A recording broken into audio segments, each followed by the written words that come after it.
Step right up and greet the Mets. Bring your kiddies, bring your wife. Guaranteed to have the time of your life because the Mets. Meet the Mets. Meet the Mets. Meet the Mets. Head for the park and greet the Mets. Hot dogs, green grass, all out of shade.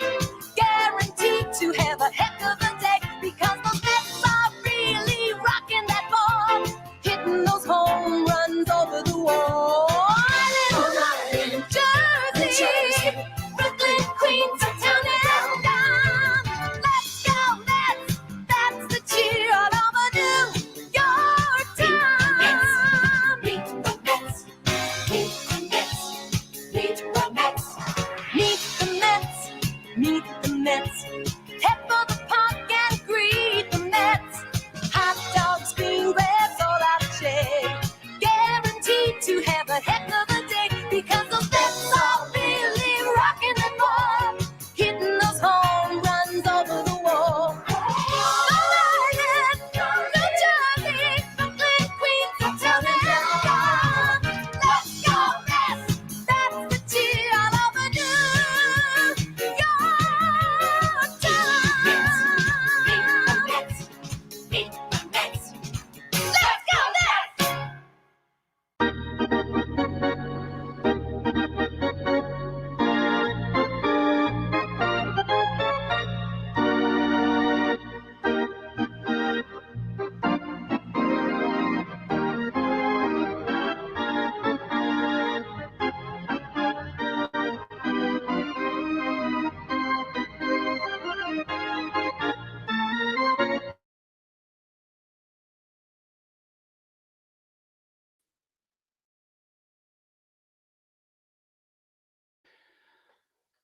Hi, everybody. This is the Baseball Hut, the amazing, spectacular, terrific, the great one, the People's Champion, your host, the Hut, and welcome back to the Baseball Hut. And hopefully, like this live stream and hit the subscribe button. This is a big video tonight. I said I was going to do a live stream once this channel hit 5,000 subscribers. And we had 5,000 subscribers on Tuesday morning. 5 o'clock in the morning, it hit 5,000. And I'm going to do this video. We're going to talk about the Mets, obviously, and the wild card race, the minor leagues. A lot of stuff going on with the minor leagues with the Mets tonight in particular. But let's go run down it. I mean, I would mention that over the last 81 games, the Mets are 52-29. So they're basically over 81 games with 52 wins, they would win 104 games. I saw that tweet by Mets broadcaster Howie Rose. And if you look at this team is basically the same team as it was 2 years ago, except that the pitching is a little bit younger, and they've been able to they've been able to stay healthy. Obviously Max Scherzer was hurt. Basically 2 years he was here. This year, Luis Severino's been healthy. Joe Manaea has pitched every day. David Peterson, after being hurt the first month and a half or 2 months, he's been able to stay on the field. Fulton Robert, go Ravens. Who cares? Who cares about the NFL? But I welcome you to the channel. This channel is doing really well. But so the Mets are 52-29 over the last 81 games. Now, right now, the Braves are losing, believe it or not. The Braves are losing, folks. Braves are losing. What's the score in this game? 3-1 in the top of the 8th inning against the Rockies. So right now, if the Mets, so the Mets didn't play tonight, obviously I wouldn't be doing this live stream right now. If the Braves lose tonight, the Mets are tied for the third wild card spot. And I will have a short video, updating you all and any new people coming in on what's going on with the wild card race. The Diamondbacks lost today They lost 3-2 in a walk off in the ninth inning against the Giants. They took the fourth game in that series because they lost 3 out of 4. Uh, the Giants did, and then right now the Padres are winning 1-0 against the Tigers, or 3-0 now against the Tigers. So we'll have a whole bunch of stuff later on the channel. I've been trying to not do too many live streams lately because I've been doing so busy. I just want to focus in on these games. I did so much stuff before the trading deadline is completely wiped out. To be honest with you, but I'm back here tonight to thank you all for coming by and subscribing. But Francisco Lindor, I've been very hard on him really since he's been here. I had felt for a long time that he was not probably right for New York, and he might not have been. It might have taken him a long time to get himself acclimated. I also think JD Martinez and Jose Iglesias being here sort of taken a lot of pressure off of him, and maybe it made him relax a lot more than he had been.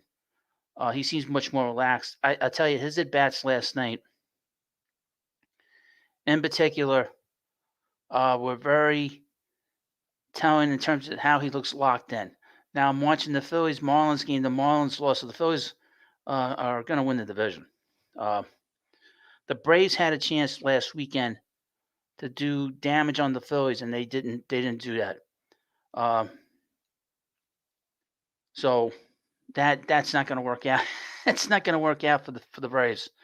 So the Braves either get into the wild card, or they're not going to get in. Now I got what's this? Who the hell cares about Pittsburgh and Washington? They should go to the San Diego game, the ninth inning. Hello, D. D says hello. Hud. Do you think you like Stern's offseason moves and trade deadline moves? Thanks. Well, yeah. I mean, look where they're at. I mean, what's interesting about the offseason is that he didn't spend a lot of money, but he made a lot of moves sort of on the edges that slowly improved this club. I mean, the defensive ability of this club is much better than it was the last few years, which has been something that we sort of take for granted, defense. And he brought in a lot of good defensive players. I mean, Harrison Bader has gone through this stretch where he's not hit, but his defense is still there. Tyrone Taylor, who is bad as he comes and goes, he gets big hits, doesn't get big hits, but his defense is always there. Jose Iglesias, who Mets have gotten a lot from his bat. He's a great defensive infielder. And has made things very easy on the Mets late in the game when they could put him at third base for Mark Vientos. And the moves this trading deadline have been pretty solid, Other than Brazelbond, the bullpen has been pretty good. I trust Ryan Stanek because, first of all, the last few outings that he's pitched, he's thrown much harder, and the games are getting serious now. He's a guy that has shown that he can pitch in big spots. So he's not a guy that is. It's going to be intimidating when the noise in the ballpark gets louder. Same thing with Phil Maton. Now to get back to Lindor, like I said, I was very hard on him for the years, but he looks like a totally different player. Really, since they put him in the leadoff spot. Once they put him in the leadoff spot, this whole lineup took off. He took off. I was saying for years that he shouldn't have been batting third. He was just miscast in that spot. It was just unfair to sort of put all that pressure on him. He bats leadoff. He's perfect there. And I would not move him at any point in the future. That, to me, is where he should be, and just leave him there, and that's that. There's no reason to move him down in the line. No reason to put him second, third. Leave him in that leadoff spot. You get an instant lead if it's a home run. He gets on base.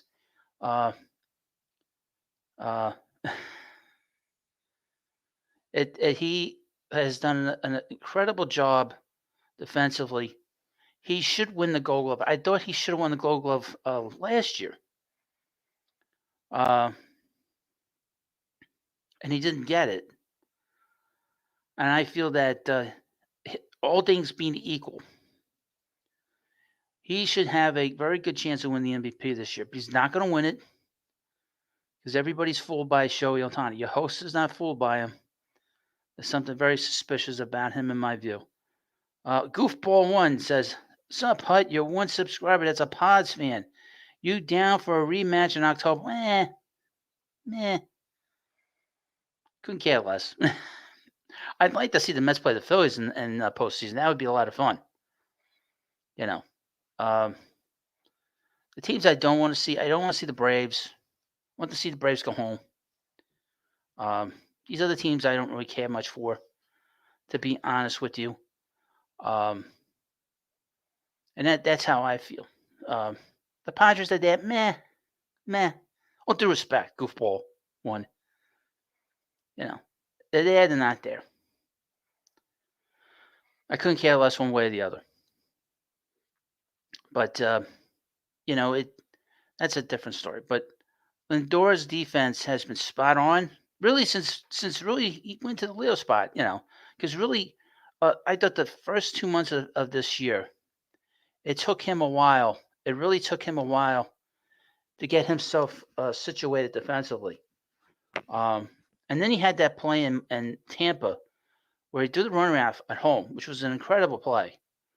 It was one of the most incredible plays I've ever seen a shortstop make from that position behind third base, because the Mets were playing and the ball went past Vientos, whoever playing third that night, and he did the runaround. But up until that point, his defense was just dreadful. Just dreadful, to be honest with you. But his defense has been great since then. Stanley Babbage says this: "Do you think Lindor is the MVP?" Yes, absolutely, because he plays every day. I mean, Ohtani is not pitching right now, okay? And like I said, and I've been saying, something mysterious, something up with this guy, Didn't we get past the whole steroid era where players were putting up these incredible numbers and we knew something was going on? Everybody knew it. You tell me something's not going on here? Come on. And you've seen other players, particularly the Mets farm system, guys that are two-way players aren't doing it. Nolan McLean and Carson Bench from Oklahoma both went to college in Oklahoma, were two-way players. And they said they couldn't do it. Babe Ruth said when he was playing, 100 years ago, he said he couldn't do it. That it was very difficult to pitch and play every day and get the kind of production you want to get. So I'm very suspicious of him, to be honest with you.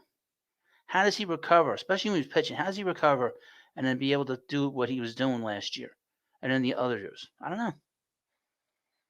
But Lindor plays every day. He should get it. I mean, have we ever seen a DH win an MVP? I think we've seen a DH win an MVP. I don't care how many stolen bases he has. And I wouldn't mention this 40-40 group, this 40-40 group list that's out there, 40 home runs, 40 steals. 3 of the 5 guys on that list are steroid guys. A-Rod, Jose Canseco, and Barry Bonds all hit 40-40. The other 2 is Ronald Acuna Jr. and somebody else. I forgot who it was.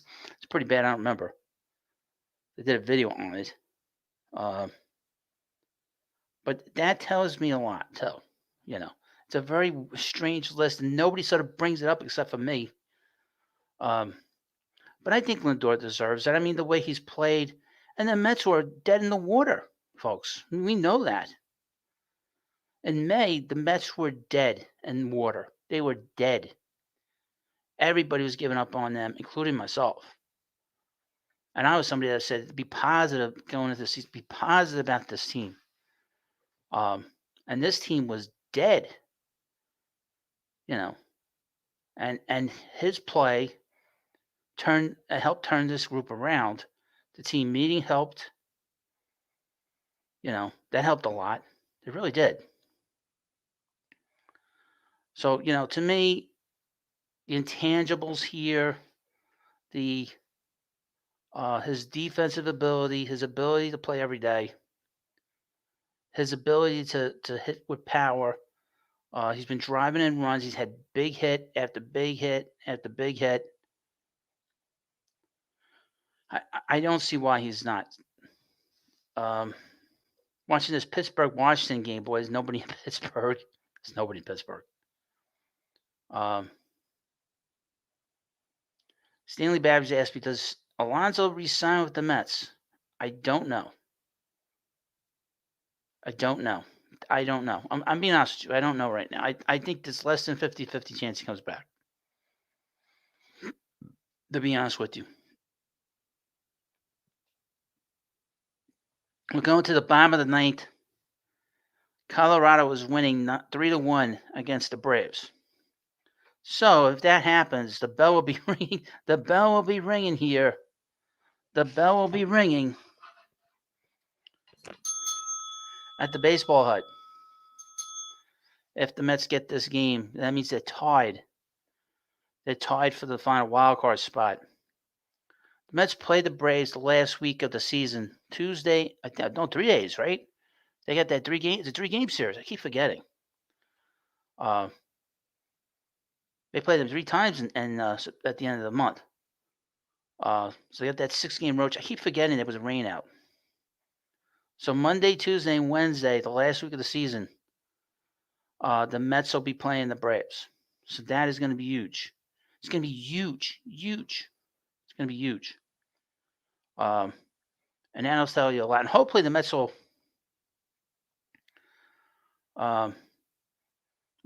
score some runs. Because it seems weird that whenever the Mets go down there late in September, there's always a problem with them scoring runs and getting big outs. It's very strange how the Braves always seem to make the big pitches and always get the hits. It's weird. It's weird down there. I wonder if they have a bell working down there. Maybe they got a bell ringing when they tells them when there's a fastball coming, or when there's or 2 bell rings when there's a breaking ball. Yeah, Detroit is losing to San Diego. San Diego's winning right now, I guess 3-0 against the Tigers. Another team that fell apart late. They did nothing and they got nothing out of it. So I would mention Mark Vientos, who was not with this team coming out of spring training, and he deserved to be on this team. One of the things I was very pissed off about early on in the season was that Mark Vientos was not on this team. The Mets did everything they could, folks, to make sure that he wasn't going to be playing here every day. Because it looked like he was going to win the DH spot, and at the last minute they signed J.D. Martinez, which is fine. That was a great move. Martinez has been a big key player here, and we'll get into him in a few minutes. But Vientos got screwed over late in spring training, and they sent him to AAA. I was very disappointed when he didn't make the team. I think a lot of people were, because he deserved it. And then he was going up and down. Then he had that walk-off home run, I guess in April. It was in April. It was April 28th, I believe. And the reason I remember that is because the next day I moved. I moved here to the new baseball hut. That's how I think it was the 28th. So it was April 28th. He hit the walk off again. I forget who it was against. He has been great. I mean, my goodness, even better. And his thing, I was very confident in his ability to get hits, to hit for power, but to see him be better than a 250 hitter, which I thought he was going to be, he's much better than that. If he's hitting the ball to center field, hitting the ball to right field with authority, he's going to hit 270, 280. And that's what he's been doing. And the amazing thing is that he's got 22 home runs, and he's got a little over 300 at bats. So he would have like 40 home runs in a full season. So he has been tremendous. Hello, Bayonet. How you doing? Hi, how are you? Was that the Winker Wave? Winker Wave. Look, the Winker Wave. Everything's all a mess here. I got stuff all over the place here. It's my pen go. Hold on a second. Hold on. I need a drink. No, I don't need a drink. Hold on a second. Where the hell did my pen go? Yeah, my pen went flying. I don't need that right now, but But so Vientos. It's funny because in spring training, his defense was suspect going in, but he played so well defensively. You can see the hard work that he's put in. Defensively, he's been incredible. I mean, he's been one of the best third basemen in baseball, not just in the National League. I don't see how Brett Beatty has any shot to take that spot at third.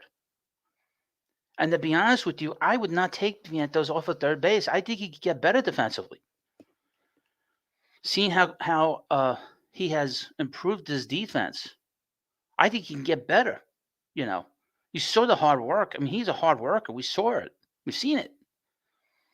Defensively, offensively, he's like a totally different player. I also think the veteran leadership here and having these veteran players here like Iglesias and in particular JD Martinez and Carlos Beltran being back. Beltran's been an enormous help for the Mets. He's really helped some of these younger guys out because they've been talking a lot about Beltran. Talking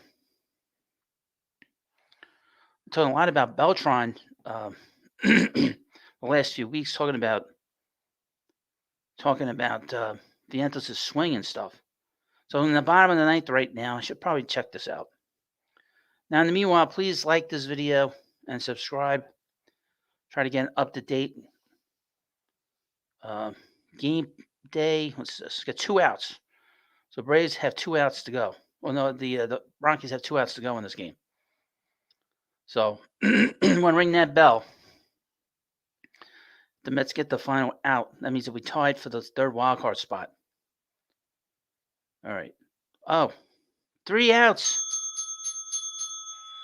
The Mets are now tied for the wild card spot, the third wild card spot. Brooklyn dictated. Yes, the Braves lost. The Braves lost. The Mets are now tied for the last wild card. So they should not have lost to the. They should not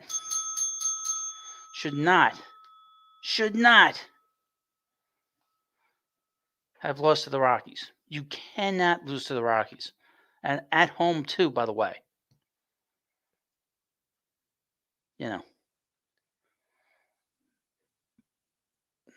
The Rockies are 52 and 89. 52 and 89. You can't lose to the Rockies. It's like when the Mets went to Chicago. They couldn't lose to the White Sox. They certainly could not have done that.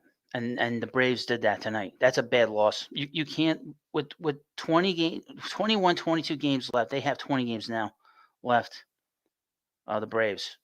They're 76 and 64. They have 22 games left in their season. You cannot, and the hut means you cannot lose to the Rockies this late in the season. When you face bad teams, you've got to beat them. That is a bad loss for the scum-sucking Braves. And I can't tell you how I've never hated a team as much as I hate this team, and I hope that Atlanta burns again. To be honest with you, folks, because there's something fishy going on down there. But they seem to do this fishing when the other teams go down there. But they go back to Mark Vientos. People talked about if the Mets lose Pete, they'll put Vientos at first and put Brett Beatty at third. Why? Brett Beatty has shown he can't hit a fastball in the major leagues, and he can't stay healthy. He got hurt this year. He was probably going to get called up instead of Pablo Reyes. Pablo Reyes is a guy that they brought in because he could play a little bit of the infield, a little bit of the outfield, he could run. But they wanted to bring Beatty back. Beatty screwed up again, and that he got hurt again. Part of being a good player is staying healthy. 2 of the last 3 years, he's gotten hurt and hurt his hand too. He broke a bone in his hand again, so he can't stay healthy under any circumstances. So that is, that's the same nonsense from him. you know. But in my view, I don't. Now the Mets haven't. The report is the Mets haven't given up on him. Um, I have, because I don't think he can hit a fastball. Vientos showed to me enough at bats that I felt, well, he can hit a fastball. He's not swinging through fastballs. He's missing them. He's found them back. He looks like he has a shot, and he has shown that this year. You know, and he's got tremendous. I mean, the power is just off the charts. Um, Brooklyn Dictator says if Cohen wants to make a statement that the Yankees' era is over in New York, he must sign Soto. It will be a huge prestige hit for the Yankees. You know what, Brooklyn Dictator? The era of the Yankees is over. It's over long before that. It ended once the Mets were sold to Steve Cohen. Once Steve Cohen bought the Mets, that was it. And you see it. The Yankees can't get out of their own way. That's not my problem. That's not your problem. That is the Yankees fans' problem. That's their problem along the way. It's getting awfully hot here in the baseball hut. I got to take my jacket off. Hold on, I need a drink. Just take my jacket off. But that's the Yankees. That's the Yankees fans' problem. If Soto signs somewhere else, and the Mets have shown that they'll sign big players. That's not a problem now. I mean, they signed Lindor. They signed Max Scherzer. they signed Justin Verlander, and those other two of those guys are Hall of Famers already. Now you signed Soto. That's a lot of money. It's a lot of money going to one player, and you can allocate that money elsewhere for your pitching. You could sign maybe Corbin Burns is going to be a big player out there, or you could sign Blake Snell, or you could sign Garrett Cole if he decides to opt out, which I don't think he's going to opt out because Fulton Roberts says, please no more huge contracts at 39-year-olds. Exactly. But, we talk about spending money. I mean, the reason the Mets spent so much money on the pitching was because their pitching wasn't ready. Hello, Kevin. How are you? Hi, how are you? John Boy says, let's get San Diego to lose. I'll get the trifecta. Oh, we don't do gambling here there, John Boy. I'll tell you, as an aside, for all you guys out there that are a little bit older, I've seen a lot of like shows with the Waltons. Wasn't John Boy a big troublemaker? He was a troublemaker in that town. What a pain in the ass. He caused more misery to the people of that town. He made sure that they all stayed in the Depression. What an asshole. As an aside. Goofball one says, who wins National League Rookie of the Year? Jackson Merrill or Paul Skeens? Paul Skeens.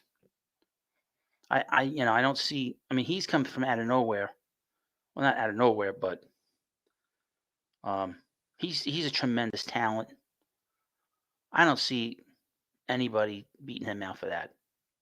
Now Jesse Winker, another guy I was hard on because I don't like bringing in Met killers because they tend to do the same thing to the Mets.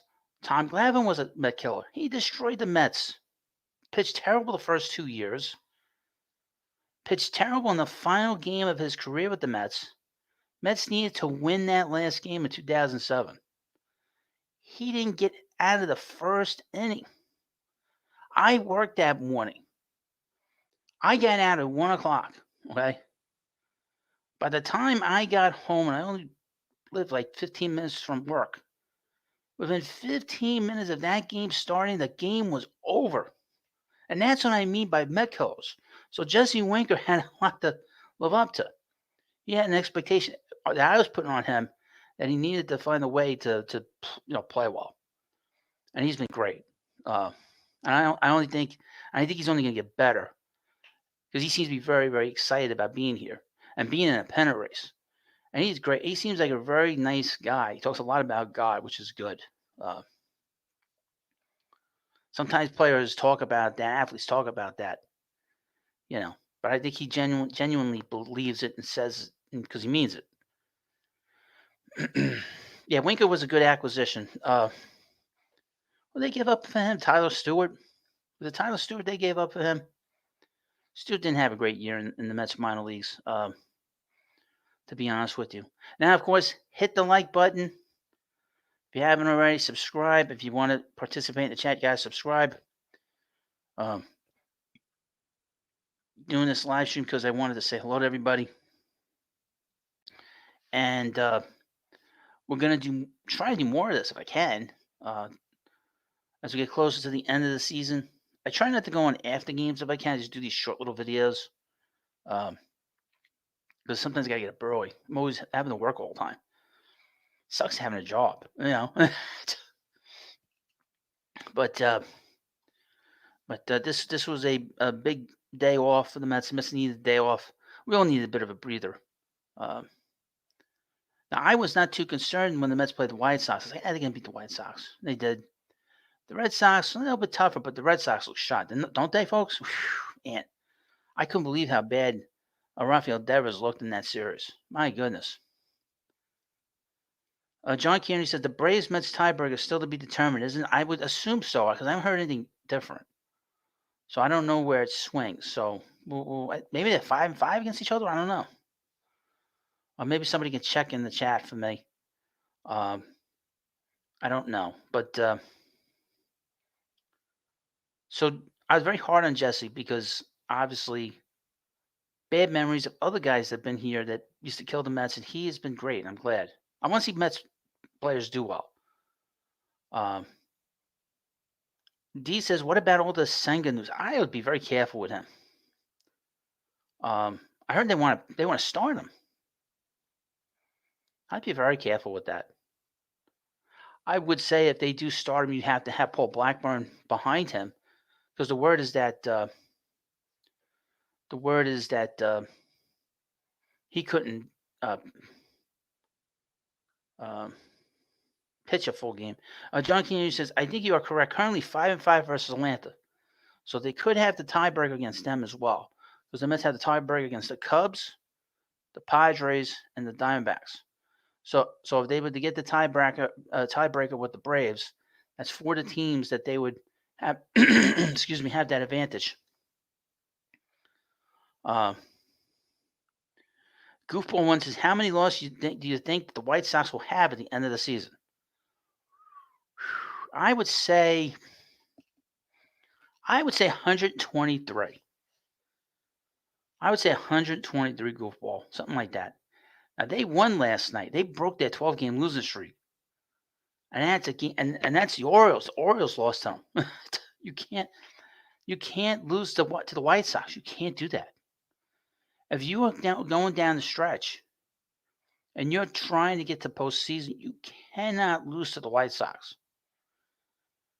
There are some teams you can get away with losing to, but the White Sox are not one of those teams you lose to when you're in the postseason.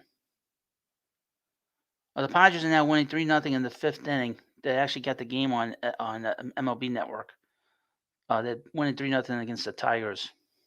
But you can't lose to the White Sox if you're Baltimore. You can't do that.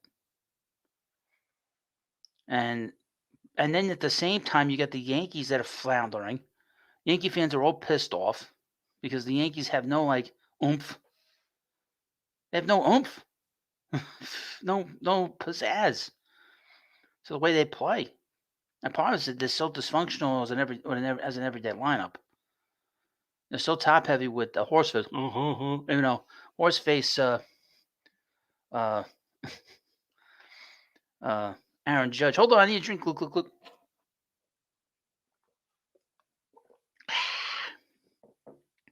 Stanley Babbage says, should Carlos Mendoza be named manager of the year? Yes, he's a rookie manager. And the Mets were not expected to be this good. The media told us that. Didn't they tell us that the Mets were going to be bad this year? Didn't we hear from so-called baseball Met fan influencers like that slimeball Frank Fleming said the Mets are going to lose 110 games this year, next year, and the year after? Yes. Didn't WFAN tell everybody that the Mets are going to be bad this year? Yes. based on the criteria of the media and these influencers, these bad influencers, by the way, they told us the Mets were going to be bad. So if that's the criteria, then Mendy should win the Manager of the Year, not Pat Murphy. Pat Murphy took a team that's been in the postseason, and he's been there. Okay, what culture was changed from Council to Murphy? Nothing. The culture is who's running the front office, who's there in the front office. And I would mention, who was the guy that created that that culture in the front office? The guy that's with the Mets now, and he should be taken. He won't do this. He should take bows by how this team has played, because this guy was destroyed. I wasn't talking about WFN so early, but he was destroyed by WFN. Joe Beningo pissed and moaned that he didn't want to see the Mets run like the Milwaukee Brewers. What an asshole. The Brewers have been in the playoffs 5 of the last 6 years, 6 of the last 7 years. You don't want a playoff team? Beningo was complaining about David Stearns. Greg Giannotti in the morning called him a dweeb when he got hired. He suggested the Mets fire him after 4 days. You know? After 4 days, WFN was calling for him to get fired. Just due to the suggestion. Just through the suggestion that Pete Alonso got traded. And no one holds them to account. Now, I do. Because I don't like WFN. They're a mess. They're a disaster. Okay? Joey Nortello. Hi, looking forward to these end of regular season games, plus taking on all the series regular games would be great. Well, we'll see. We'll see. The Mets are now 76 and 64, as are the Braves. And the Mets are in pretty good shape here. They got 22 games left. They play the Reds this weekend. But Mendoza has done an excellent job. When this team was in the dumps in May, people were saying he should be fired. I mean, people were writing to me, this guy should be fired. Complaining about all these games. I was like, give him a chance. Give this guy a chance. He had plenty of experience as a manager in the minor leagues and in the major league level. He managed a lot of games that Aaron Boone got thrown out of. He managed 28 games in the major leagues. That's pretty good. That's enough games that's a bit of a pretty good apprenticeship. I would say this. I saw this thing from Reggie Jackson, and he's not one of my favorite people, by the way, Reggie. He's a nasty guy. Aside from how he was as a player, great clutch player, great clutch hitter, but he's just a nasty, negative human being. Did say this about Mendoza and the Phillies manager, Rob Thompson. They came from the Yankees farm system, and they were Yankee coaches for a long time. He said that the Yankees really are going to get hurt by not having them around. So take that for what it means, because one thing about Reggie, he's always fight with his manager, especially Billy Martin, by the way. But he says Mendoza seems genuine. Yeah, he seems like a real guy, If they always talk about how honest he is with the media, he's not putting on an act like Mickey Callaway. Remember Mickey? Calling these different women, texting these different women. Let's go out. He's not doing that. Okay, he's not doing that. And he's not Louis Rojas, who always seemed to have like a question mark over his head. Always had a question mark over his head. Because Louis always looked like he didn't know what the hell was going on, and he did. Quite frankly, he never knew what was going on. John Boy says, "Would you catch Torrance 2 out of 3 games this weekend?" I mean, Alvarez has been pretty good defensively.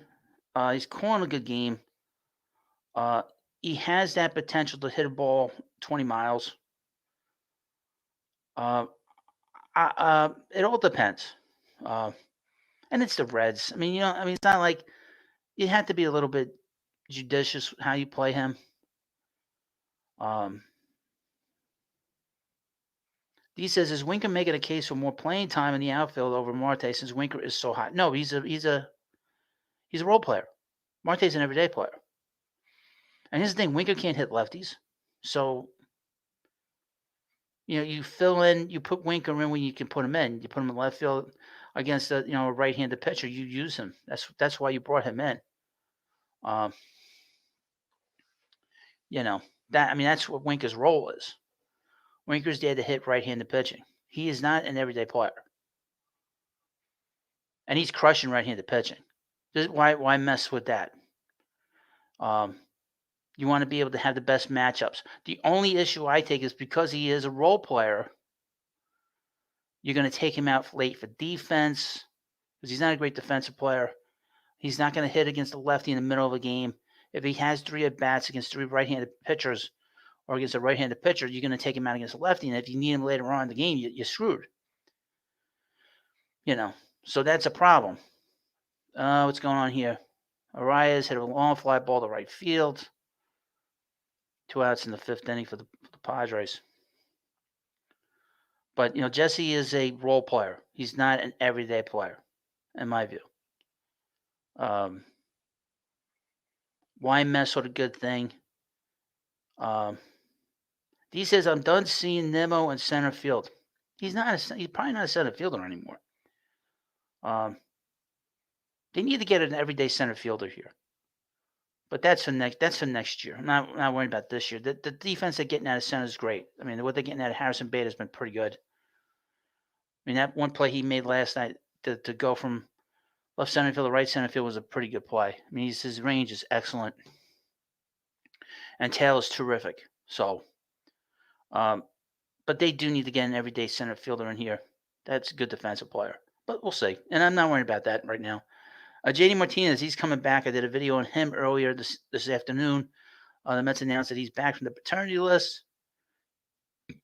DJ Stewart went back down to AAA. They picked up, what's his name, Jose Azucar. I guess he would be like a pinch runner, but I don't see that. I don't see him being here. I know they picked him up off of waivers, but he's not available if the Mets have to go to postseason. And they transferred Sean Reed Foley. Sean Reed Foley to the 60-day IL. So that's just sort of a paperwork move. From Stanley Babbage, Sevy and Manaea should return next season. Well, we'll see. The Mets will have to negotiate with them. A lot's going to depend on how the Mets view them. There's going to be a lot of changes. I mean, even though this team has been very exciting, they're going to make moves. I mean, they're going to be very busy this offseason. And they're going to be bigger moves, Like I said earlier, Corbin Burns could be here. I saw an article, and I did a video on this for the morning about Shane Bieber, but I wouldn't do that move because he's going to miss all of next year, or at least half of next year because of his Tommy John surgery.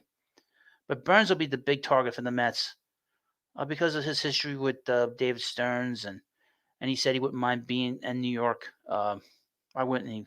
Especially with the Mets, the way the Mets are on an upward trajectory. But Manaea is a different story. I mean, how much money are you going to spend to keep him? And he's going to have a lot of teams on him. A lot of teams are going to be on him. The Yankees, the Dodgers, Cubs, possibly the Red Sox, the Rangers. He has put himself in a sort of a territory now. It's probably over $20 million a year, and they spent $13.5 last year. Is that the kind of money you want to spend? Now, I wouldn't mention the Mets have had 3 lefties in this rotation since the end of May, which is unusual for the Mets. Usually they got all these right-handers. Remember one year they didn't have one lefty in the rotation? And all the lefties the Mets have, they've all been good. I know Quintana's up and down, but, I know what I'm getting from him. He's up and down.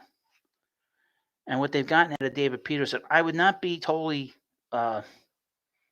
thinking that Peterson's completely found. I need to see him do it again next year, you know.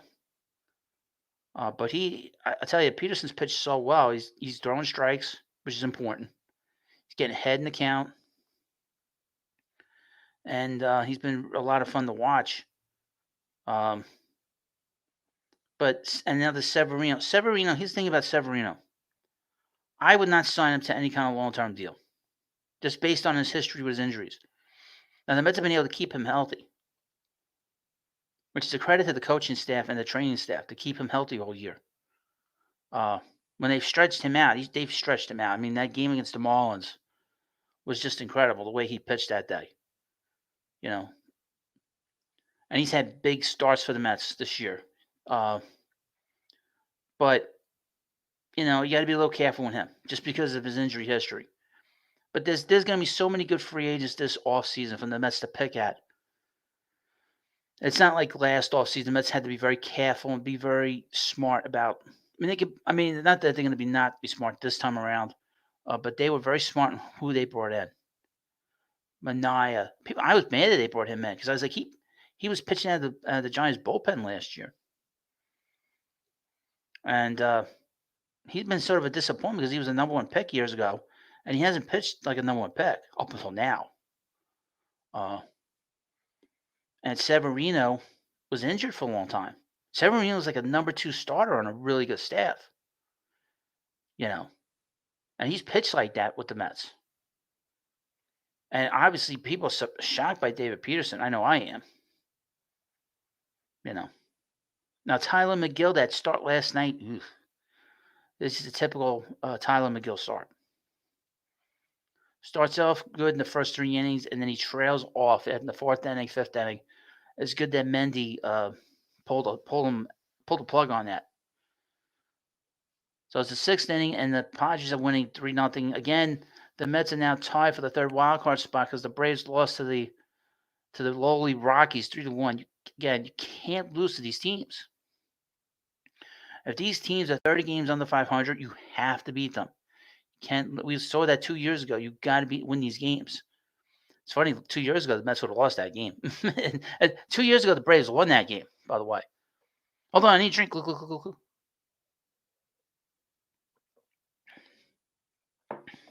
The Mets defense, hasn't it been great?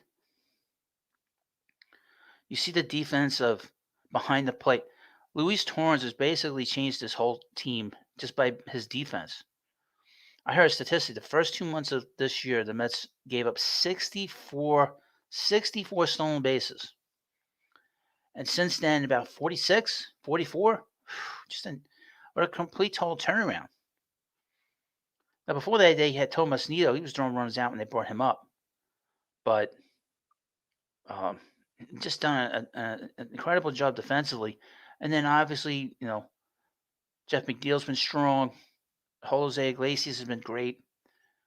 Francisco Lindor's been great. Outfield's been very good.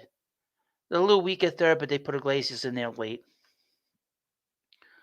Stanley Babbage says McGill should pitch out of the bullpen. You know what the Mets need to do with him? Is you can't pitch him in the bullpen now. What the Mets need to do is next spring training, you tell McGill, we want to see you in the bullpen. Okay?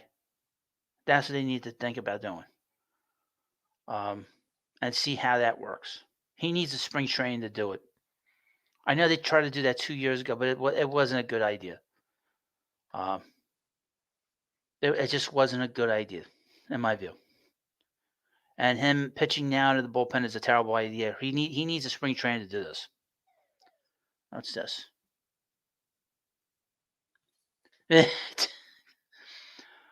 Music Man says Stearns made a ton of under the radar moves, right? And they've all panned out for the most part. The Joey Wendell move didn't pan out. That was a bad move. And it's funny about Iglesias. He should have made the team too over Joey Wendell. Joey Wendell had terrible spring training. He should have made this team. I would mention that Stearns has got rid of so much dead weight on this team. since last year. It started with Vogelback. I said last year that, and I hate to go, I love going back to this because it gets me crazy. Daniel Vogelback was a symbol of the 2023 Mets because it told you how dysfunctional the team was on the field. That you had a player that couldn't play the field, a guy that he couldn't move on, he couldn't play defense, he couldn't run on the base paths, was a terrible base, he couldn't move. And he was like a symbol. And I said back in May, June, whatever it was,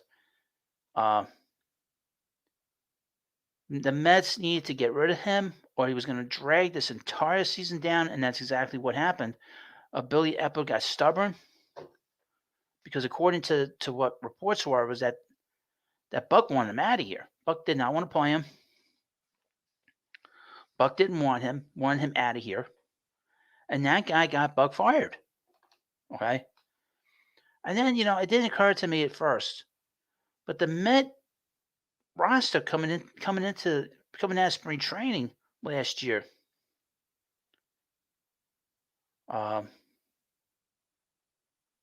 they had 3 guys that were dysfunctional as players that couldn't do more than one thing.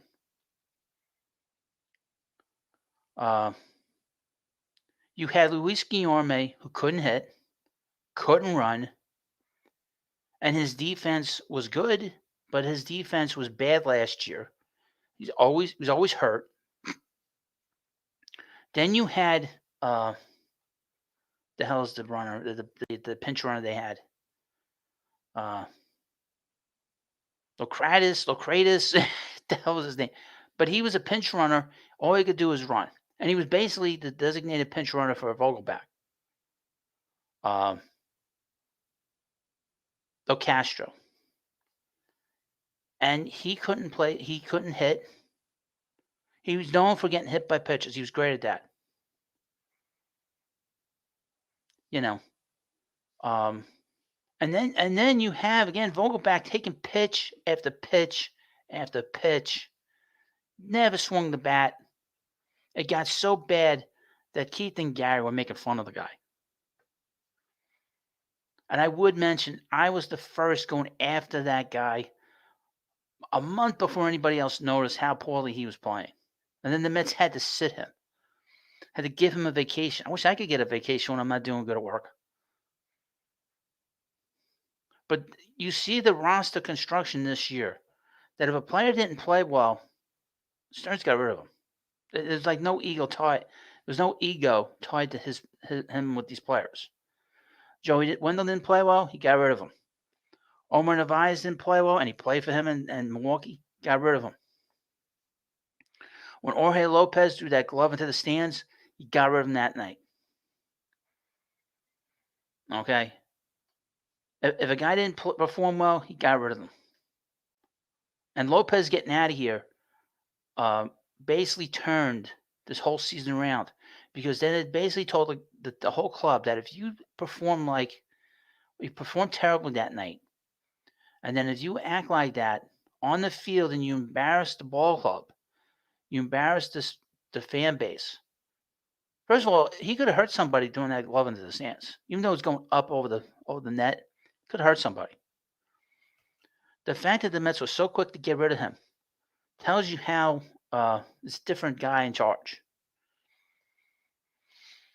And that was very important. That was another turning point. And then he comes out. This guy disgustingly says it's the worst team in baseball.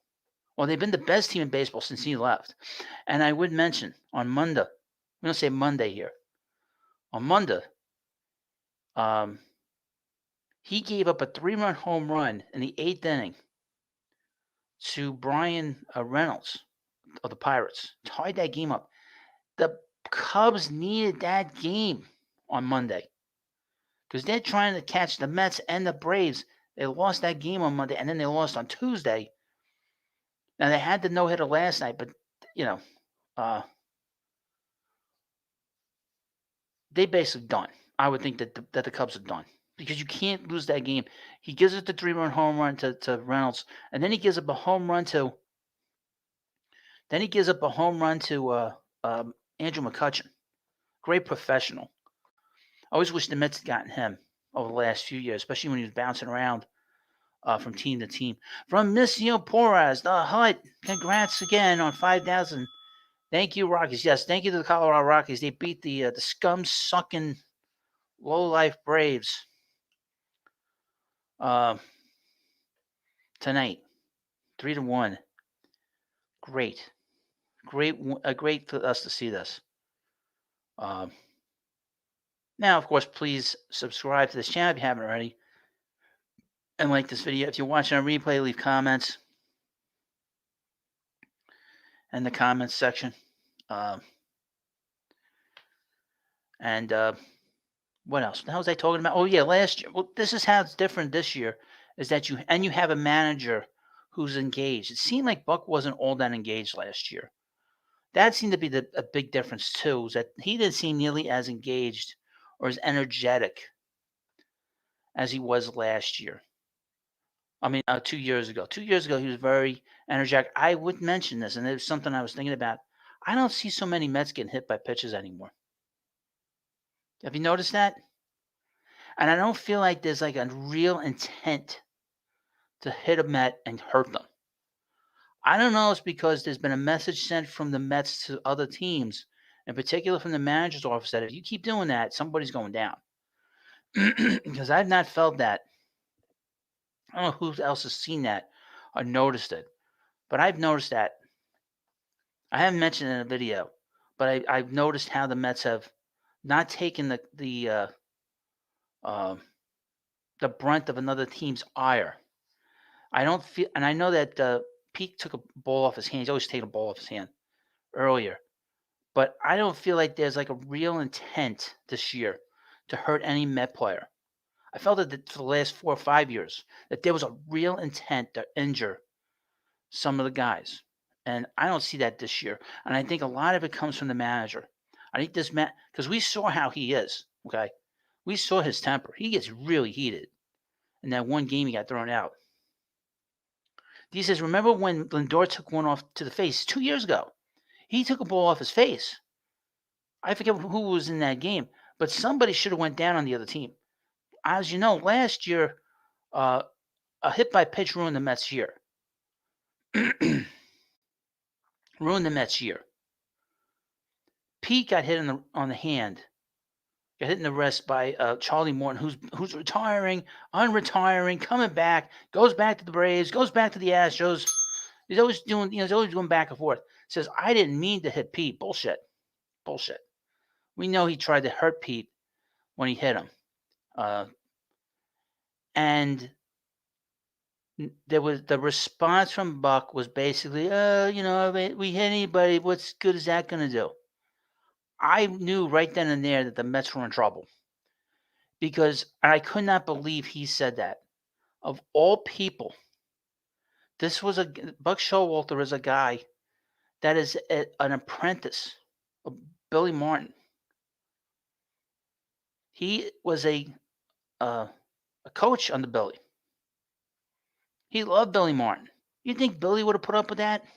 I remember Billy Martin as a manager with the Yankees. It wasn't one to fool around with. He would fight with his own players. We saw that. If he was being disrespected with Reggie Jackson, Ed Whitson. He took on Reggie Jackson. Okay? On his own team. And Reggie must have outweighed him by 60, 70 pounds back then. You think Billy would have taken that? Billy would have been like, you took out my best player. This is what happened against the Braves. You took out Pete. Okay? We're going to take out Acuna. We're going to take out Matt Olson. And if we still had the pitcher heading the pitcher, Charlie Morton would have gotten drilled. Okay? There was no doubt. If Billy was the manager, Charlie Morton would have gotten drilled. There is no doubt in my mind. He would have gotten drilled, and a couple other guys would have gotten hit too. That would have been a big brouhaha after that. And that basically destroyed the Mets season last year. Because after that, even though Pete came back after 10 games, even though he came back after 10 games, He was not the same. It took him a month to get back to where he needed to be, and his batting average took a hit. Although I do believe that the batting average took a hit last year because Vogelback was batting behind him too. Why pitch to Pete Alonso when you got a guy that you're not afraid of? You know what I'm saying? But that's the difference between, I think, too, with the managers, is that there's a real seriousness there. And I think the other teams realize that they can't really get away with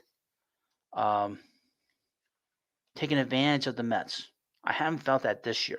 Like I said, past year, especially with Luis Rojas here, with Buck here, when you start a brouhaha in the first week of the season, like happened 2 years ago, and there was no follow-up. There was benches that cleared, I guess, in St. Louis. But and there's no, like, repercussions. And here's the thing, what's weird. The Mets retaliate and they get punished. This man mentions Terry Collins. Let's get punished if they retaliate. Would Terry Collins have taken all these hit players? Yeah, he would have. I think he would have.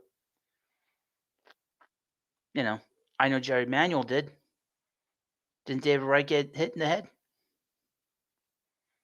Ruined his career too. You know, I think that's a big part of why David's career got screwed up. Is when Matt Cain hit him in the head, and everybody in that ballpark knew that he meant to throw him inside, and he didn't care if it hit him in the head. You know, and when a pitcher has an intent. There's certain players you know. You know Roger Clemens had an intent. You knew Matt Cain had an intent, and Charlie Morton had an intent last year. If the player gets out of the way, okay, good for him. If he doesn't, not my problem. You know. But you don't see that sort of defensiveness that you saw with the Mets in the past, where they just sort of took it. You don't see teams trying to take advantage of them, and I think that has a lot to do with the manager. It really has a lot to do with the manager, to be honest with you. Let me see if I could try something here, because there was a big start in the minor leagues today with the Binghamton Mets. And let me see if I could share this clip with you. Jonah Tong was promoted to to Double A Binghamton, and he pitched a no-hitter, in 6-inning no-hitter tonight. They took him out after 6 innings, but he pitched a no-hitter, and the Binghamton team gave up, I guess, some hits, but here we go. Let me play this clip. Find the sound here. Something a little bit different for you. Now, of course, please like this video. Got him swinging on the high fastball for strike 3. Jonah Tong has fanned Spencer Jones twice tonight before he took off this season. 1-2 pitch. Curveball got Flores swinging. Down and in. And Jonah Tong has set down 11 in the Northeast. A little bit. There we go. It's a little bit getting the sort of the circle. Division for the 2022 champions. It will be a 2-2. Richardson swings and misses on a fastball at 95. Strikeout number 6. 2 strikes, 2 out. Tong set steals. Wagner takes strike 3 on the inside corner. One of a kind. Tong with 2 strikeouts to end the 5th. He has retired all 15 batters that he's faced thus far. And we head to the... Nobody on and 1 away. The payoff pitch from Tong to Vargas. Right at the knees, a called strike 3 on a fastball at 93. Vargas tossed his bat towards the dugout, thinking it was ball 4 tonight. 3 balls, 2 strikes, 2 outs. Burt at second. The payoff. Got him swinging on the curveball down and away in the dirt. Osborne gathers himself and throws to first to complete the strikeout. And Jonah Tong hitless through 6 in his Double-A debut. Just one base runner on an error. And Binghamton still leads 1-0. So this is a great account. This is Mets News and Links. He's got a great account on X. And I just wanted to play you this clip.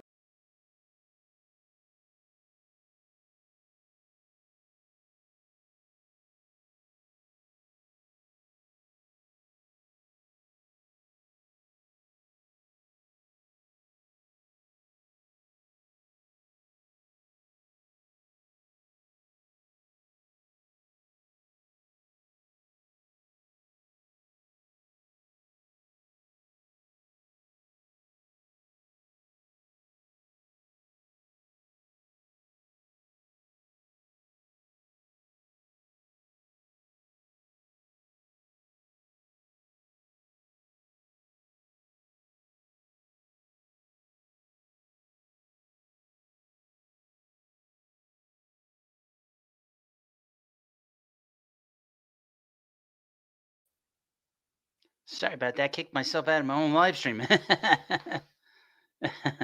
No, but I wanted to show you that clip of Jonah Tongba because it tells you, and he's been a prospect that wasn't really a prospect, and the Mets found a good one, I think. That's the one thing about pitching is you get a pitcher that will come out of nowhere to do a good job, and apparently he's doing a good job. And he made his debut tonight for Binghamton. Now, a couple of things with the minor leagues. I sort of mentioned this on the prospect channel.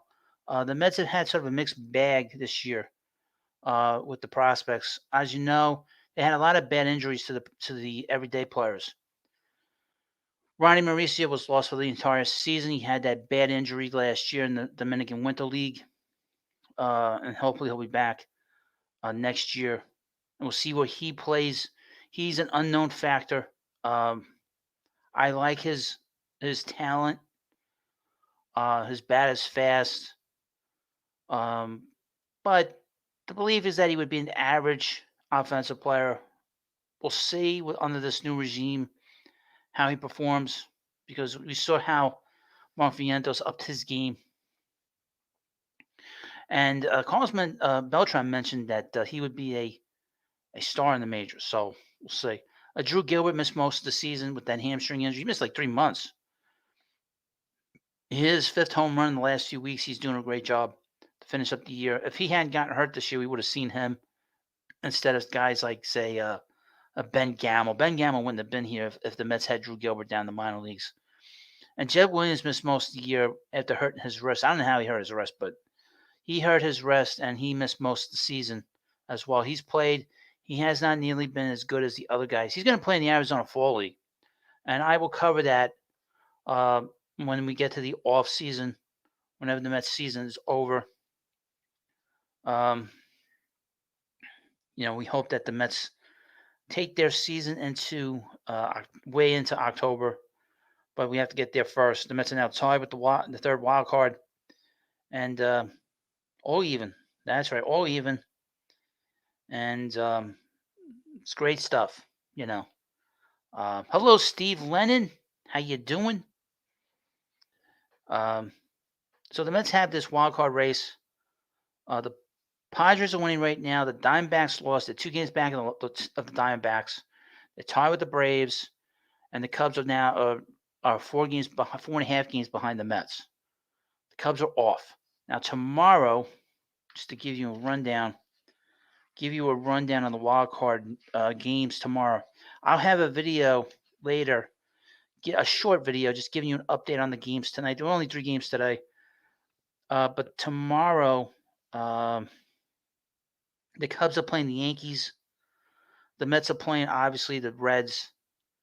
San Diego, I don't know what the hell they're playing. I didn't write this stuff down because I'm waiting to see where these teams finish. Stanley Babbage, don't worry about this year. And I would mention about Ryan Clifford. He has not hit well. If Alonso leaves, Mets can put Ryan Clifford at first. No, they're not going to do that. They want to win next year. You don't win by putting a rookie at first base. If the Mets lose Pete, they'll pivot and they'll go after a guy like Christian Walker, because Christian Walker fits the bill for what the kind of player that David Stearns is looking for. A guy that can play defense and he's got power.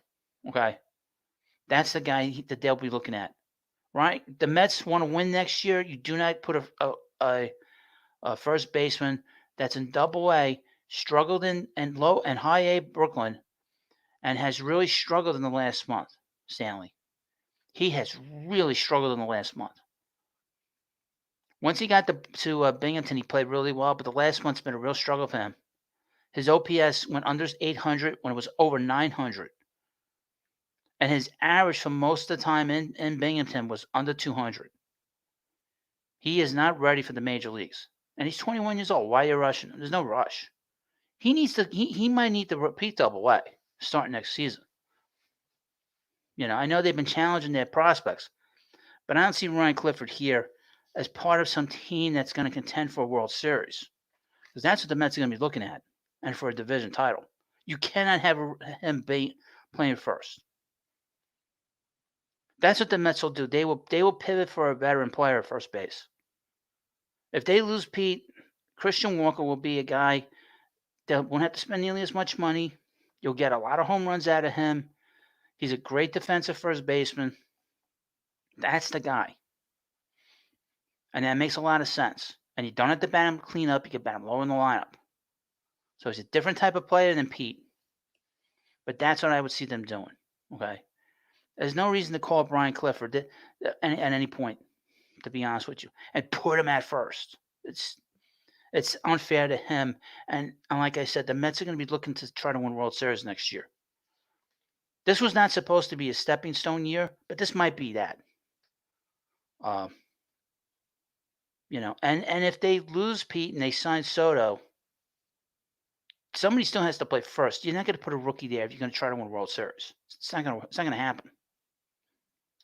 But let me just run down, because I don't write this down until after the game is over. Now, in the meanwhile, please like this video. Yeah, so the Cubs play the Yankees tomorrow. See who the Braves play tomorrow. I think they play the Dodgers. Now, tomorrow the Braves play the Blue Jays.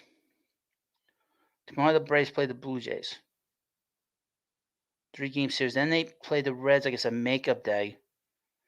And then they play the Nationals. And then next week they play the Dodgers. So when the Mets play the Phillies, they'll play. Okay, TFX121 says they'll move Vientos to first. Okay, who's playing third? Now you're going to have a hole at third base.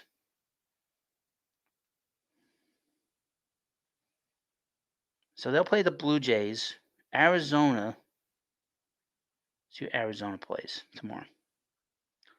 They lost today 3-2 to the Giants. They play the Rays. TFX121, Beatty. So you put an unknown at third. Again, Beatty has shown that he can't hit major league pitching right now. Okay? This is not an evaluation. Next year is not an evaluation year. They said this year was. Now, the Mets believe in Beatty, which they should. I don't have to believe in him. But you finally have a guy. And here's the thing, you put Vientos at first, he is not an elite player. Okay? He's not going to want to go to first because he will make less money. Okay? He'll make less money at first. He stays at third hitting 40 home runs, he'll make more money. TFX121 says, true, maybe they signed a third baseman. Well, Matt Chapman is off the board. Okay, he signed with the Giants. Okay, the first free agent off the board. The only other third baseman that would interest me is Alex Bregman, and Alex Bregman has taken a major step back offensively. Okay, that's the other guy. I would not do that. All right, I'd want to get a third first. Here's the thing: it's easy to find a first baseman that could do similar things to Pete Alonso. I'm just putting it very basic. I love Pete. It is easy to find a first baseman, spend less money, than find a third baseman that can hit 40 home runs. So just think about this. You're taking a guy off of How many home runs did David Wright hit with the Mets? 242 as the third baseman. He never hit 40 home runs. Okay. Vientos, if he played full year, would hit 40 home runs this year. So you're taking off an elite bat at a third base, so you could put an unproven bat at the major league level, and somebody that played well defensively this year but did not play well defensively. I wouldn't do that, especially again with an unknown, and he's an unknown for me. I don't trust him. He had a chance to win the third base job this year. He didn't do it. He was given the third base job by the Mets.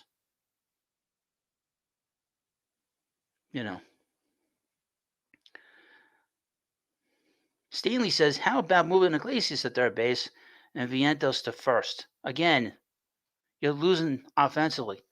Prior to this season, Iglesias' OPS plus was under 100, means he was less than an average major leaguer offensively. And he's 34 years old, and he did not play in the major leagues last year. You don't give him a job. He's a role player. He's a role player. Steve Lynn says, how about Jeff at third? Good idea? Not really, because the Mets don't seem to.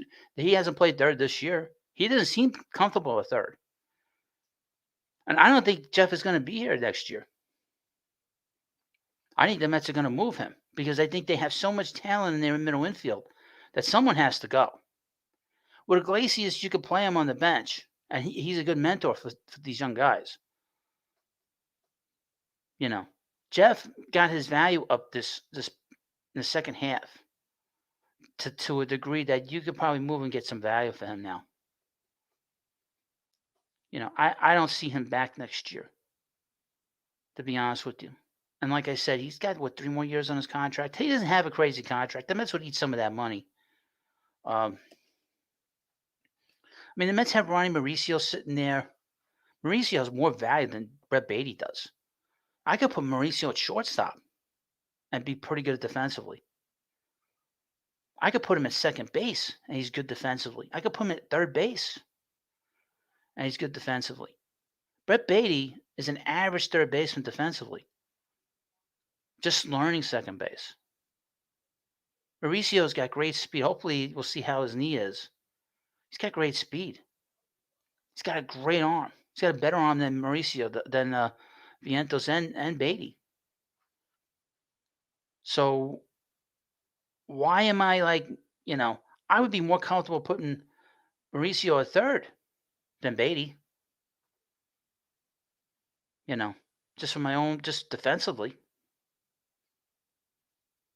I'm not a big fan of Beatty. Just based on the fact I don't think he could hit a real good fastball. But that's how I feel. And they have Jet Williams as a middle infielder. There's still Luis Angel Cunha. I mean, the Mets have a lot of middle infielders here. They have to figure out what they have here, okay? And you got all these guys in the middle infield, and they're not big guys, they're little guys, other than Mauricio.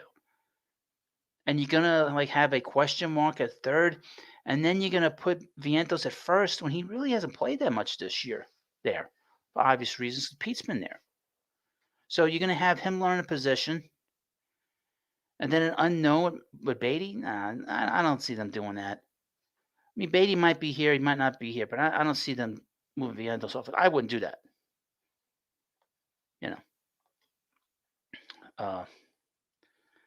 But yeah, so I'll have some more stuff here later for the. I'll have another video for later. It's 10:30 already. I'll have a video for later giving you the update on the wild card standings. Obviously, the Mets are off today. The Cubs are off today. The Braves lost. The Diamondbacks lost. Right now, the Padres are winning. They're probably going to win this game. Be surprised if they didn't. To be honest with you. Now, of course, please like this video and this live stream. And, of course, hit the subscribe button. I'll have a video in the morning at 10 p.m. I mean, 10 p.m. I'm all right. 11 a.m. I'm all right. There's so many videos on this channel. I've sort of not abandoned the other channels, but sort of been focused in on this because the Mets have been so good. I got to talk about them. And plus, we hit 5,000 on the channel this week. Um, so to give you an idea of what's coming up, and also give you an idea of where this all started. My idea of doing videos on the Mets started in 2018. I was doing videos in 2018 on the old Combo Cut, the first channel that I had is the Combo Cut, and they weren't doing great. But I just wanted to do random stuff. I didn't understand how sports and comics were two totally different things. It was just stuff, the baseball was such a big interest of mine.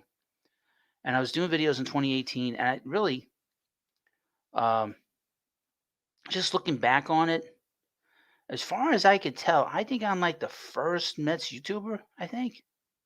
And to be honest with you, I think I'm pretty much the first Met YouTuber anyway, as far as I can tell. To be honest with you, let me just take a look real quick. I think I am.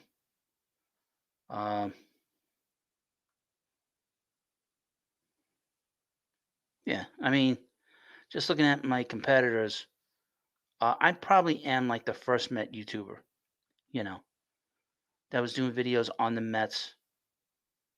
Um, just double check here. Yeah.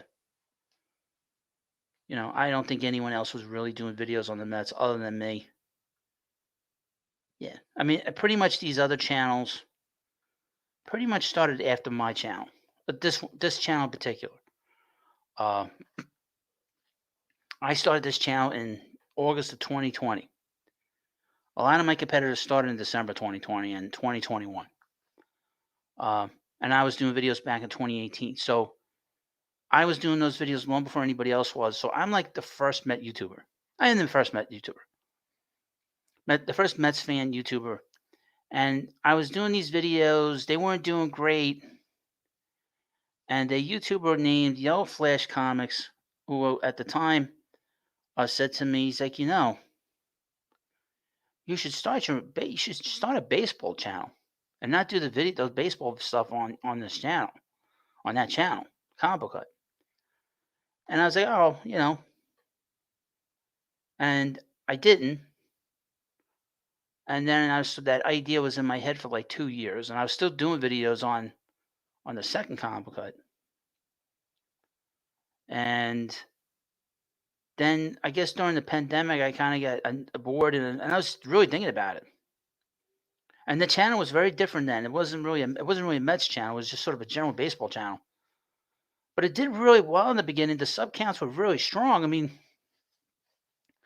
I still think about it. The first 2 months, I had 26 subs the first month, in August, I think. 26 subs the second month in September. Not bad. And then I doubled it, like 46 in October. And then all of a sudden, there was another YouTuber called Mets Fans Only, who was a real goofball. What a nut. He started doing videos on the Mets, and I was like, his channel blew up. And I started thinking, well, why don't I do a channel like that? Just do the Mets. And just all about the Mets. And the channel just exploded. I mean, within like 6 or 7 weeks, the channel was monetized. And this channel's been making money here since then. And really, my first video that I did on the channel, which isn't on here anymore, is on Dominic Smith. Poor Dom Smith. I just sort of just destroyed him in the first video. Ripped him to complete total shreds, to be honest with you. Making fun of him because he took, that was the time that they were taking knees in the ballpark and in the stadiums. And I just sort of pissed off about it. It's like, we want to see the games play. We want to see this bullshit. Satanic garbage. And that's how this channel started. And then I did a little bit of stuff at WFAN that first few months, and the videos did well. I brought in subs through that. And then once I started talking about the Mets, and people were Googling the Mets like crazy, so that's why so many channels popped up all of a sudden, like Wardy's channel, Rob's channel, Mets Fans Only. But really, there's not too many of us now. Okay, it's just really the three of us, and then we got this gambling enthusiast, Locked On Mets. That guy, that sort of walking emoji, Ryan Finkelstein, and that's pretty much it. To be honest with you, there are channels that pop up here and there, but nothing really that's different than what you see on TV. Isn't anything nothing different that you see anywhere else. It's all the same stuff, you know. This channel is unique, okay, because you get my personality, my sense of humor, which is very weird at times. And as long as I think it's funny, I think most people think it's funny. Um, well, thank you, Music Man. You're the most knowledgeable. I appreciate that because that's the thing. That's the most important thing. I'm not bullshitting you, okay? Because I look at things on here as sort of I need to be credible in terms of what I talk about because I don't collaborate with anybody. First of all, nobody wants to collaborate with me. Okay? Nobody. None of the other YouTubers want to even talk to me. I'll be honest with you. You have some really unsocial YouTubers on here. And it's very different in the comic book side. The comic book side, they're social, but they're also antisocial too. They'll be your friend today and be your enemy tomorrow. I've asked quite a few YouTubers to come on here that are Met YouTubers. Won't come on. Won't come on. They don't even answer me in DMs. All the nice guys you think they're snobs. Okay. Anyone talks to me behind in any kind of DMs, I'm about as nice and pleasant to deal with as you can possibly imagine. You know, I am about as pleasant to deal with behind the scenes as you can imagine. And I will prove that next week because of where I'm going. Hopefully close to that chalet next week. Amazingly enough. Well, here's the thing, Stanley. Couple things. There is an update on the puppet show. First of all, most of the people that watch the videos have not joined the membership that I have. And I said, if you don't join and be part of the memberships, I can't do the puppet show. Okay, that's the first thing. Second thing, I saw the puppet show, what was it, last week, 2 weeks ago? Because this guy's still doing puppets, okay? And I don't think this puppeteer is naturally funny. And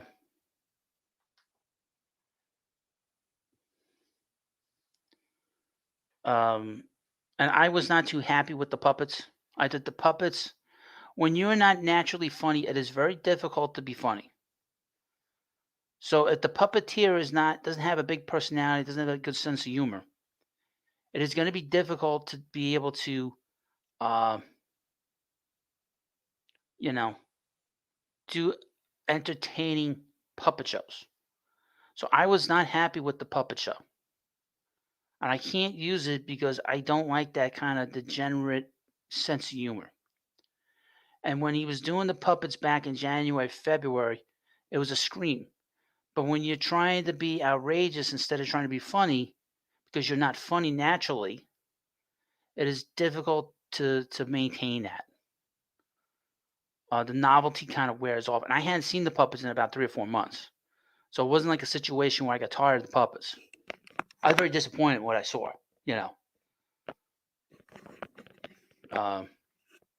So that's the one thing. I would say that. So the puppets aren't going to happen just based on how I saw them. And I don't think you would think it would be that amusing. Joey Nordell says, I forgot that name of, what about that Rob guy, Hut? Crickets. I asked him, crickets.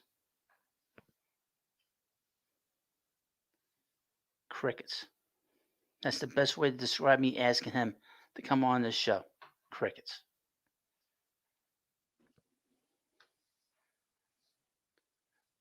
Tyler Ward.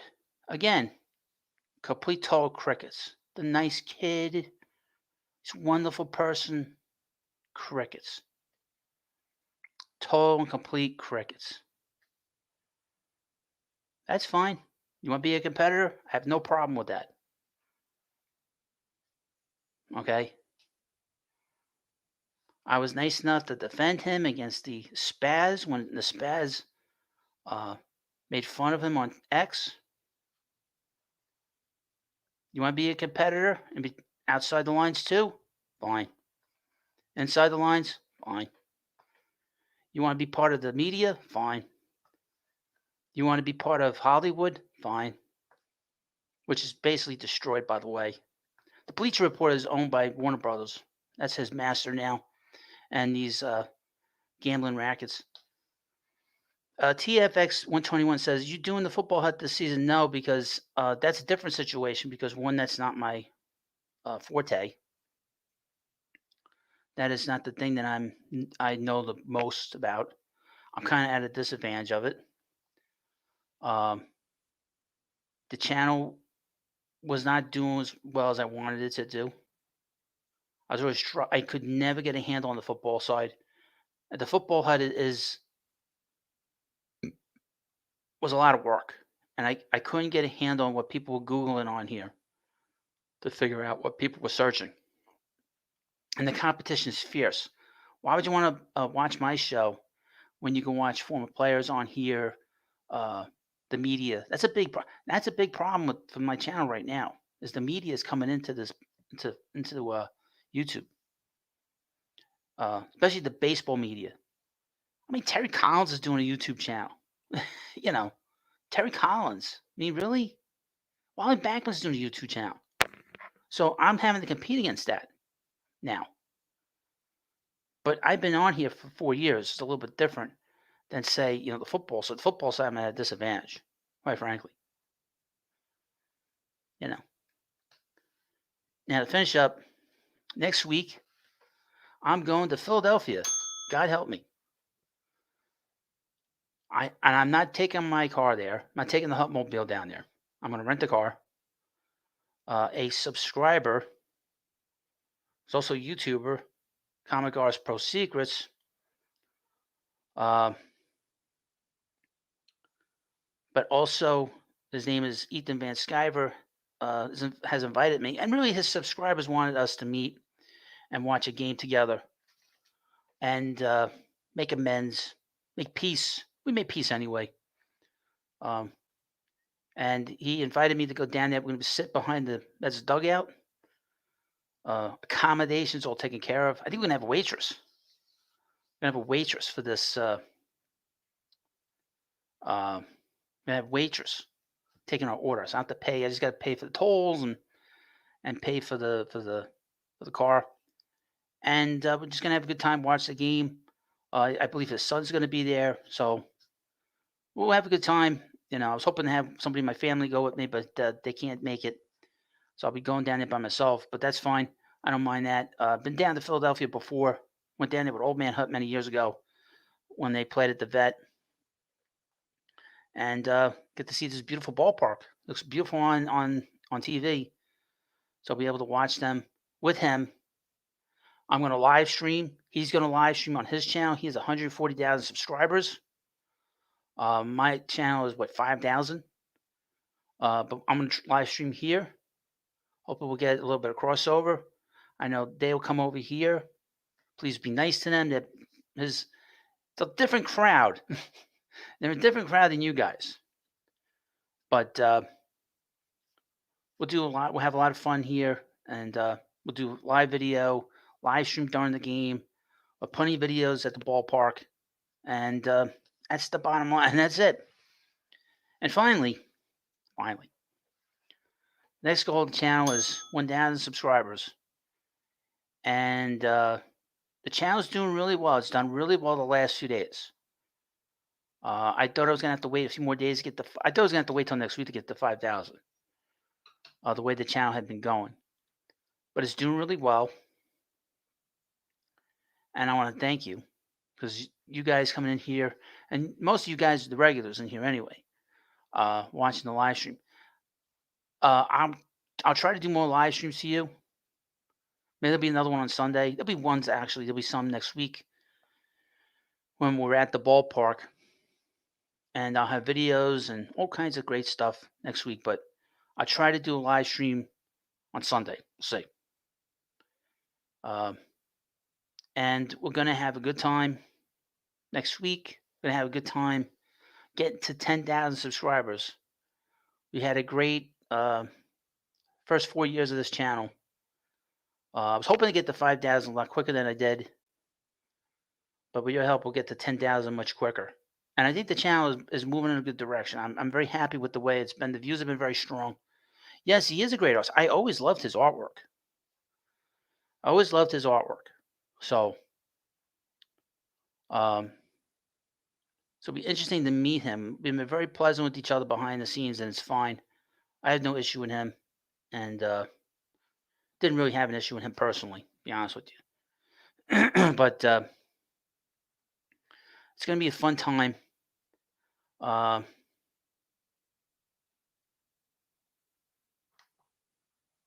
Yeah, I mean, my old man was a big baseball fan, boy. He was not a Met fan though.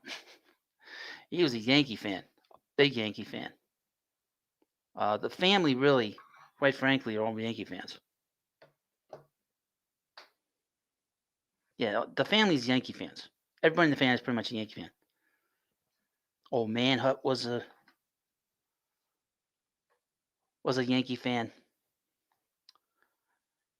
Grandma Hut, she was a Yankee fan. I used to go to her house on Sundays, and she had most grandmothers would have like Reader's Digest. No, she didn't.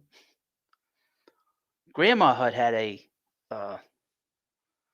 Baseball Digest. I was always fascinated with it. I used to get that myself. Music Man says, "How come you became a big Met fan?" Well, when I was a little kid, I was a Yankee fan. Okay, and my favorite player when I was growing up was Dave Winfield. As a favorite Yankee, he was my favorite Yankee growing up. But he was not my favorite player. My favorite player growing up was Gary Carter. Gary Carter was my hero. And this is before he became a Met.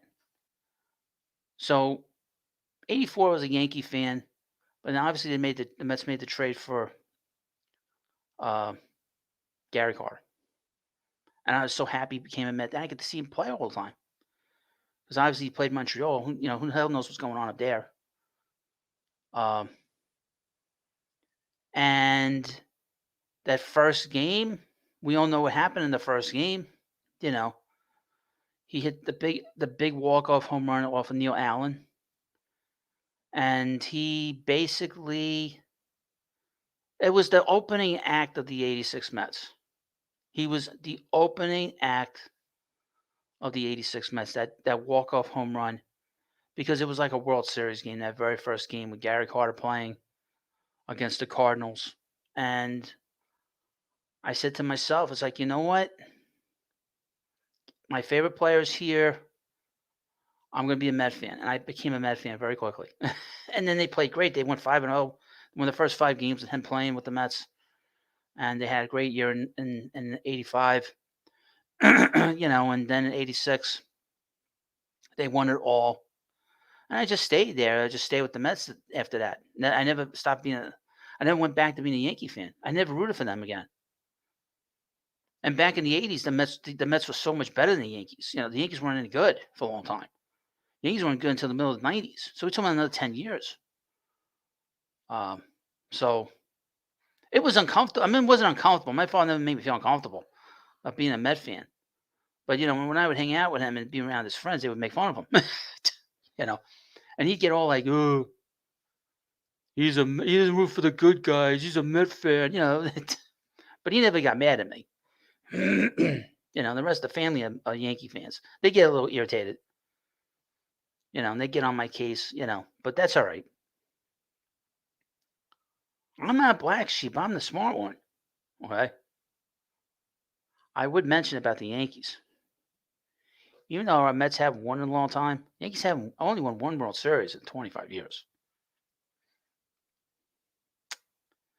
Ron R says, I remember getting out of school and stopping in an electronics store that had the game playing and happened to catch the Carter home run live. Great Mets moment. Absolutely.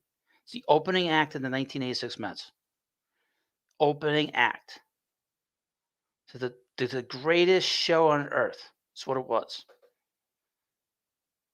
And it's funny, when people get nasty with me, they bring that up, say, oh, the last time, yeah. But they always bring it up. They always bring up 86. Because every baseball fan has that burned in their memory about the 86 Mets. And we want new memories of another World Series, but that's my story about being a Met fan. It's not what you expected. I'm sure it's not what you all expected to hear from your host, but that's the truth. And,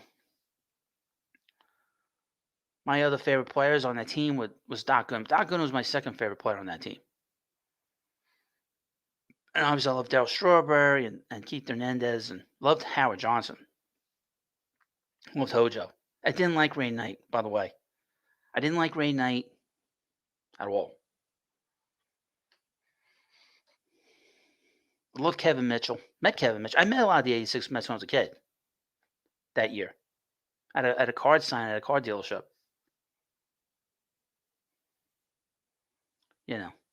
I love Mike Piazza. He's one of my favorite players, too. One of my real favorites, Mike Piazza. I remember when the Mets got Piazza, my father says, the Mets finally got themselves a ball player. He was right. Boy, was he ever right about him, boy.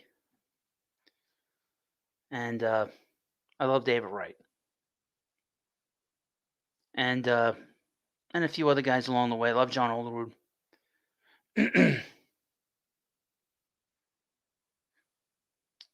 Steve Len says, I went to game 2 in 86, shook Tom Seaver's hand in a Red Sox uniform. Well, that's weird. That's weird.